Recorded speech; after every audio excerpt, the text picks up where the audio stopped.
प्रदेश में 11 जनवरी से लेकर 17 जनवरी तक सड़क सुरक्षा सप्ताह मनाया जा रहा है। यातायात पुलिस की ओर से भी प्रदेश भर में कई कार्यक्रम आयोजित हो रहे हैं। एडीजी यातायात वीके सिंह ने बताया कि सड़क हादसों को कम करने के लिए पुलिस के स्तर पर भी कई प्रयास किए जा रहे हैं। पहली बार सड़क हादसों को कम करना पुलिस ने अपनी प्राथमिकताओं में शामिल किया है। वीके सिंह से खास बातचीत की संवाददाता शिवेंद्र सिंह परमार ने। प्रदेश में 11 जनवरी से सड़क सुरक्षा सप्ताह की शुरुआत हुई है। सड़क सुरक्षा सप्ताह 17 जनवरी तक आयोजित होगा और इसमें यातायात पुलिस भी प्रदेश भर में कई तरह के कार्यक्रम आयोजित कर रही है। हमारे साथ एडीजी ट्रैफिक वीके सिंह साहब मौजूद, उनसे बातचीत करेंगे। सर, रोड सेफ्टी वीक चल रहा है सर, और ट्रैफिक पुलिस भी जयपुर समेत अलग अलग जिलों में सर कई तरीके के कार्यक्रम कर रही है। क्या कहेंगे?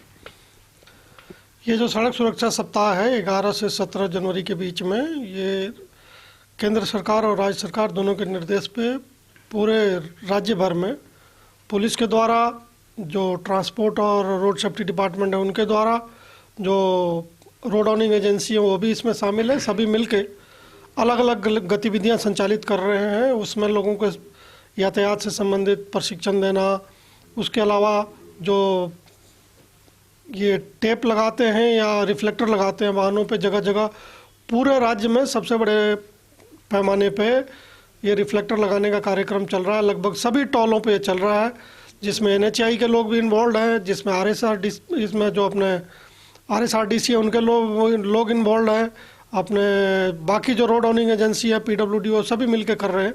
जगह जगह ये कार्यक्रम चलाया जा रहा है। पुलिस में ट्रैफिक पुलिस के अलावा थानों पुलिस, ये सभी लोग मिलकर ये जो जन जागरण का अभियान है इसको आगे चला रहे हैं।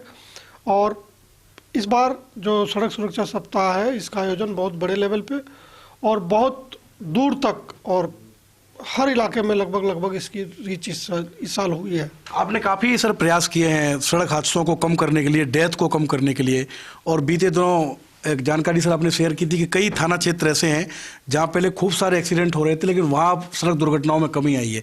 तो ये किस तरीके से कर रहे हैं सर आप? पिछले जो 2 साल हैं 2020 और 2021 ये कोरोना प्रभावित साल थे। उनकी तुलना में 2022 में जो सड़क दुर्घटना है उसमें मरने वालों की संख्या मामूली रूप से बढ़ी है, लेकिन जो बढ़ने का अनुपात था 2022 के शुरू में वो बहुत तेज़ी से बढ़ रहे थे। जब हम लोगों ने अलग अलग थाना क्षेत्रों पर गौर किया तो कुछ थाने थे जिसमें डेथ की संख्या बहुत तेज़ी से बढ़ रही थी। ऐसे 40 थाने जो हमने चयनित किए थे जुलाई तक, जिसमें 20 या 20 से ज़्यादा डेथ ऑलरेडी हो चुके थे।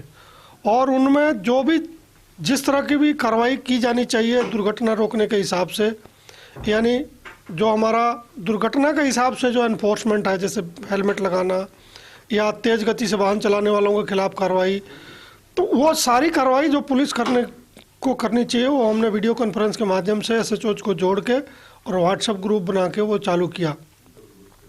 इसी तरह सड़क में जो कोई आधारभूत कोई कमियां रह गई हैं जिसके कारण दुर्घटना हो रही है, वो जैसे ही ध्यान में आया या कहीं सड़क टूट गए या कुछ करने की ज़रूरत है तो तत्काल एनएचएआई या जो भी रोड ऑनिंग एजेंसी है उनको जोड़ के हमने उसमें दुरुस्त करने की कोशिश की। जो एम्बुलेंस की व्यवस्था है उसको भी चुस्त दुरुस्त करने की कोशिश की। हर थाने से कोई ना कोई आदमी सड़क सुरक्षा के लिए कमिटेड रूप से कार्रवाई करने के लिए उपलब्ध हो वो किया। ये सभी जो अपना आईरेड का सिस्टम है तो उसके ग्रिड को देख के कहाँ दुर्घटनाएं ज़्यादा होती हैं वहाँ पे एनफोर्समेंट करने की कोशिश की। इवन थानों को डेडिकेटेड इंटरसेप्टर भी उपलब्ध कराए। नतीजा यह हुआ कि ये जो 40 चयनित थाने हैं इसमें औसतन 7 महीने में लगभग 3.8 यानी 3.8 डेथ पर महीना पर थाना हो रहा था। वो घट के 2.5 के आसपास दिसंबर में, जो आखिरी 5 महीने हैं उसमें लगभग 2.5 के आसपास आ गया था एवरेज। अगर हम लोगों ने यह कार्रवाई नहीं की होती तो डेथ की संख्या काफ़ी ज़्यादा हो सकती थी। तो ये है एडीजी ट्रैफिक वीके सिंह, इन्होंने फर्स्ट इंडिया से खास बातचीत की है। और इस बार खास बात यह है कि पुलिस की प्राथमिकताओं में सड़क हादसों को और हादसों में जान जिन लोगों की जाती है उनको कम करने को शामिल किया गया है और उम्मीद है कि इस बार सड़क हादसों में प्रदेश में कमी आ सकेगी। कैमरामैन इकबाल के साथ Shivendra Pratap Singh Parmar, first India news, Jaipur.